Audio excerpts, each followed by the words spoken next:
Hi friends, welcome to Shweta vlogs. వీడియోలోకి వెళ్ళే ముందు మీకు ఒక చిన్న ప్రశ్న.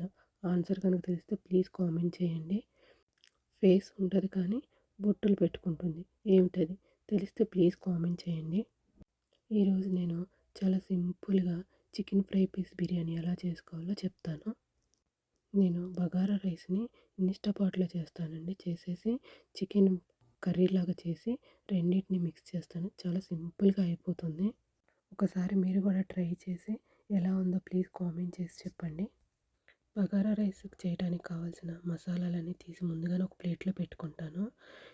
నేను బగారా రైస్ని ఇన్స్టాపాట్లో చేస్తానండి. చాలా తొందరగా అయిపోతుంది. ఇన్స్టాపాట్లో కొంచెం ఆయిల్ వేసి ఈ బగారా రైస్ కావాల్సిన మసాలాలన్నీ వేసేస్తాను. అవి కొంచెం ఫ్రై అవుతాయి. తర్వాత ఆనియన్స్ వేసి బాగా ఫ్రై చేస్తాను. ఇవి ఆనియన్స్ కూడా ఫ్రై అయ్యాక జింజర్ గార్లిక్ పేస్ట్ ఒక స్పూన్ వేసి ఫ్రై చేస్తాను. తర్వాత రైస్ వేసేసి ప్రెషర్ కుక్ పెడతాను. 10 మినిట్స్లో అయిపోతుందండి. ఇప్పుడు కర్రీ కోసం ప్యాన్లో ఆయిల్ వేసి అందులో జింజర్ గార్లిక్ పేస్ట్ వేస్తాను. నేను ఇలాచీ వేస్తానండి, ఫ్లేవర్ బాగుంటుంది.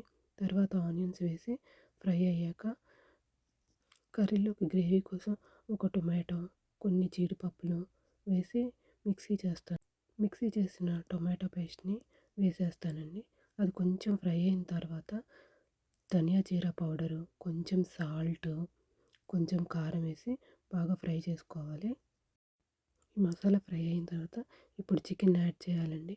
ఆ మసాలా అంతా చికెన్కి పట్టే వరకు బాగా కలుపుకోవాలి. బిర్యానీ ఫ్లేవర్ రావడం కోసం నేను చికెన్ బిర్యానీ పౌడర్ వేస్తానండి. ఆచిది బాగుంటుంది. కొంచెం జీడిపప్పు, కొంచెం కొత్తిమీర వేసి ఫ్రై చేయాలని ముందుగా ఒక బౌల్లో చికెన్ కర్రీని ఒక లేయర్ లాగా వేసుకొని తర్వాత మనం ముందుగా చేసి ఉంచుకున్న బగారా రైస్ని ఒక లేయర్ వేస్తానండి. మళ్ళీ చికెన్ కర్రీని ఇంకొక లేయర్ వేసి ఆ పైన బగారా రైస్ వేస్తాను. అంతేనండి, చాలా సింపుల్గా చికెన్ ఫ్రై పీస్ బిర్యానీ అయిపోయింది. రైస్ని కుక్ చేసుకునేటప్పుడు కొంచెం పలుకుగా కుక్ చేసుకుంటే చాలండి. బిర్యానీ చాలా బాగుంటుంది. చాలా సింపుల్గా కూడా అయిపోతుంది.